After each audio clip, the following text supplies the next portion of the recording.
Right now, the results of Hillsborough County's primary election are finally on their way to Tallahassee after more than a week of counting and recounting.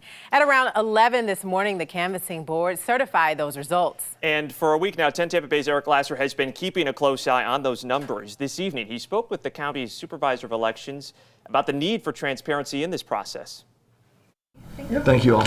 Hillsborough election workers counted primary ballots 3 times on Election Day, a verification audit, then again during a mandatory recount. And the numbers all come out the same. I mean, this should do nothing but give confidence to voters that these machines count accurately and produce the results accurately. Hillsborough Supervisor of Elections Craig Latimer hopes the accuracy, along with the transparency of the process, open to the public, observers watching every move, will dispel what's been a barrage of unfounded conspiracy claims. Piles of stuff, and people just pick them up and do whatever they want. And then drop boxes? Undermining voter confidence in the process. Well, it's important because there's been a lot of questions around the country. We haven't had a lot of questions here. Our governor, Secretary of State previously came out and said we had a great election in 20. I'm looking forward to having a great election in 22.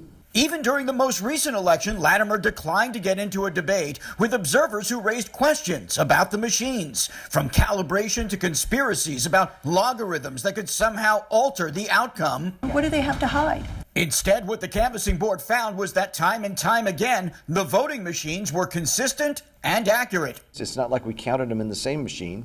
We counted them in different tabulating systems, and they still had the same amount. That should just give confidence to the voters.